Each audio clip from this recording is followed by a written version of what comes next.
Hey everyone, Jeff here, and today I want to talk about 10 things that you can do before you go to a gig to make sure that the gig goes as well as it possibly can. Memorize the material you will be playing on the gig. Now this sounds obvious, right? But you'd be surprised how many people don't do it. I have not done it and paid the price as well. You think you know it because you've run through it, but you really don't know it. For me, there's songs that I've played a million times, but if I'm going to go out on the road on tour, I'm going to play through those songs many times before I get to the stage. I make a playlist in my iTunes or whatever you use to play your music and run through the set a million times. Muscle memory is going to be really, really huge. If it's a hard line or something, a certain lick that you want to play, even if it's not hard, even if it's easy, if you have it completely under your finger because you've practiced the heck out of it, you will most likely not mess it up when you're on stage. Also, the chord progressions. If you know the song cold, you know that, well, I'm not guessing at any point in time. Muscle memory and your innate memory is going to take over, and you're going to play the song pretty much correctly every time. So that's number one. That's the biggest piece of advice. If you walk away with anything from this video, memorize the material. If you think you know it, do it again. Rehearse standing up. Even before you get to the rehearsal with the band, when you're at home, run your music while you're memorizing it standing up. Sitting down, the guitar is going to be sitting differently in your body. You may have your strap a different height, so you want to make sure that all the things that you're trying to play can be played comfortably standing up. So check this out. So when I stand up, the guitar actually sits a little lower. I'm used to that, but I run through the song and I have the guitar strap at the proper height where I can execute the things that I want to do. Now, of course, you got to mess around with what looks cool on stage or not. Sometimes if this would be a little dorky for me. So I have to stand up, get the adjustable strap. I kind of like ones that I can adjust because I'm on a gig. It's a little too long, it's a little too short. I can fine tune that when I'm standing up. It's really, really important that you do this. I think it's often overlooked. And another great piece of advice, practice standing up.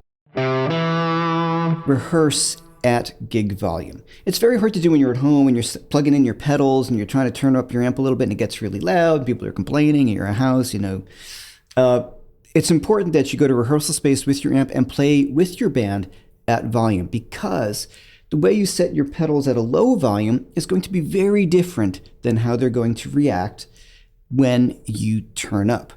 Oftentimes I find at low volumes I'm using much more gain than I would when I'm playing a gig. This is because if you're playing a tube amp, the tubes might compress, everything kind of opens up and feels better live at volume. Sometimes if you have a certain amount of distortion at a low volume, you get on stage, you might be feeding back wildly because it's too much distortion. If you can, and often this isn't always possible depending on where you live, is to bring your amp that you're going to use on the gig to rehearsal as well.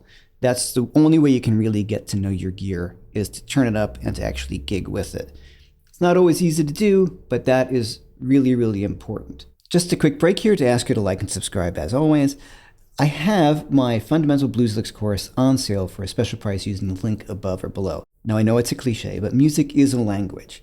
And in this course, I give you the fundamental phrases to help you build your blues vocabulary. You can take one or two of these licks, piece them together to expand them out to form longer sentences. By knowing the basic fundamental blues vocabulary, you're going to start to fit in right away. You need to know these things. These are simple phrases that once you have under your fingers, you're well on your way to speaking the blues fluently. Now, once again, that course is on sale using the special link above or below. Decide who is the leader of the band. What I mean by that is, if you're playing on a gig and maybe there's some improv sections or maybe not, who are you going to look at for the visual cues to end the song or to end a solo or count off the tune? Now, the reason why this is so important is because it'll cut down on train wrecks on stage. Everybody will know when you're cueing the end of the song. Maybe you're taking an extended solo when you want to cue coming out of the solo, but you need to decide that ahead of time so nobody's looking around and trying to figure out what's going on. So like I said, you need to decide who the leader is at that point in time.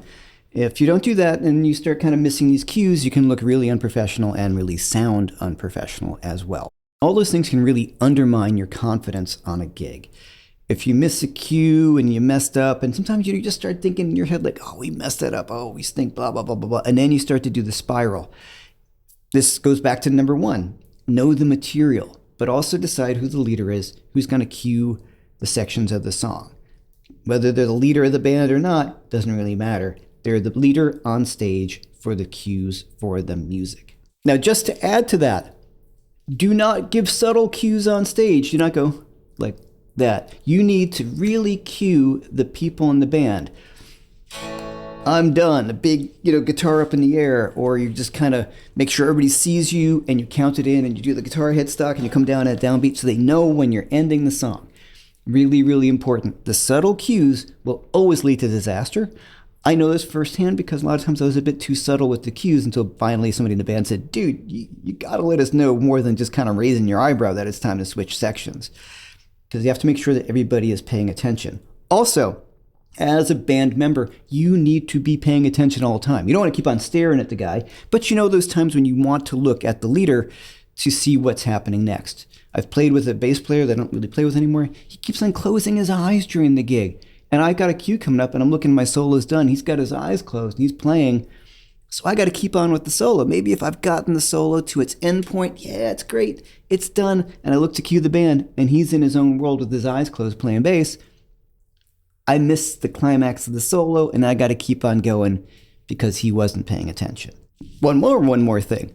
Make sure you have a line of sight to everybody in the band. If the bass player and the drummer are looking at each other, which is always the case, make sure that they can see each other. Make sure you thought about it ahead of time, who stands on what side of the stage.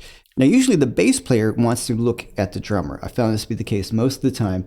So the drummer's going to be looking at this way, and the bass player is usually right there if you're playing with a righty drummer, so they can have that visual contact. So, okay, you're going here. If the bass player is standing over there, oftentimes there's cymbals and things in front of them. So in my experience, bass players and drummers always used to like to look at each other to lock up a little bit more while we just do our guitar nonsense. Quickly, I do want to thank my friends over at Universal Audio for sending me this snappy, cool new microphone that's white. It is Universal Audio SD1 microphone, and it replaced my Shure SM7B, which is the industry standard for podcasting and YouTubers and miking guitar amps and bass drums and snare drums and all these kind of things. I really love this microphone. It is at least $100 less, if I'm not mistaken, than its competition, which is a Shure SM7B. If you want to get one, check out the link below over at Sweetwater. It helps me out with the affiliate link. I just want to say thanks to my friends for being so generous, sending this over to me, and I'm really, really enjoying it, and I think it's a superior microphone to the Shure. Try to warm up as much as possible before your gig. Now, this isn't always something that's easily done depending on the club you're playing in, right? They might not have a backstage, or you're on and off, everybody's band's there. You don't have much time to warm up. So I try to at least warm up during the day before the gig. Now, that sometimes doesn't last, kind of muscle-wise a few hours later, but I feel like it kind of gets my muscles going. I don't know, maybe it's psychological, but even if it is psychosomatic on my end, it's really important to do so. Also, I suffer from cold hands all the time. It's just a big pain, and if the room is cold, that's going to affect my performance. So things that I like to do is to carry, here's an electric hand warmer, right? These heat up and you have them in both hands. Or those little hot hand things that you have a little package, and you can see them over here. I have those. I keep those in my hands to keep my hands warm. I'll wear gloves just to keep my hands warm. If I get on stage and my hands are cold, it's going to be really, really difficult to play. Now, the next thing I always try to do is stretch before a gig. Now, instead of talking about all this here, I did a whole video with the wonderful Michelle Coyle from Virtual Hand Care. If you use the link above or below, you can see some really great exercises that I do all the time to stretch out my hands before a gig. So definitely check that out. Volume. Your volume on stage is going to affect your performance in more ways than you might think. First of all, you don't want to be too loud because you're killing everyone. And also, if you're too loud on stage and you're not mixing in with the band, and all you're hearing yourself, that's bad too. First of all, I'm not talking about too loud for the audience. There is that too. If you're just too loud and the audience is sitting there with their fingers in your ears, that's not good. I'm not talking about that kind of loud. I'm talking about loud on stage so you're blending in with the band. You don't want to be too loud because you're on top of everyone and you can't listen properly. And of course, if you're in the audience and the guitar player is too loud, it's going to stink. But for me, if I'm on stage and I feel like I'm too loud, that affects my performance poorly. Also, if I am not loud enough, that's also going to affect my performance in a negative way. Now, let's say you think you're right for the stage volume. You did a little sound check, you walked around, your volume is fine. But when you're on stage, you feel like you're too loud. Very often, that is because your amp is facing right at your head, or the way the stage is, you're just getting the full blare of the amp. Sometimes if you just tilt it a little bit away from you, and that beam going out just kind of misses you. It's not killing the audience, it just isn't getting you as hard, and by the time it gets to the audience, it's a bit more dispersed. So that's definitely something to experiment with. I don't like standing right in front of my amp. I like standing a little off axis from it. I think it sounds better, and that works best for me. Now, conversely, if I'm on stage and I can't hear myself really well, of course I have the idea of using monitors, but if not, I might just tilt my amp towards me a little more, or find a position on the stage where it works best for me. And that being said, I always wear earplugs. People sometimes say like, well, if you're wearing earplugs, you're too loud. I don't agree. It's just accumulation of sound. If you're playing with a drummer and you're playing a band, as a rock band, even at a real decent, moderate performance volume, like a one where people aren't getting killed, that's a lot on your ears. So I'm always wearing earplugs all the time. So that's your PSA. Always get a good set of earplugs. Wear them all the time. You can get the different ones, different dB reductions. I have the professionally made ones that are great. And I have 3 different inserts for them for different gigs on how much noise reduction I want. So super important as well. So being the proper volume for the gig, and also having the amp positioned properly for you, so when you're playing, you feel good about it. Don't assume anything. When you assume, you make an ass of you and me. What I mean by that is, don't assume this really fast thing that you have at home that you're just cutting in a really comfortable environment with, delay and reverb and everything like that. Don't assume that when you go on the gig, you're going to be able to nail that.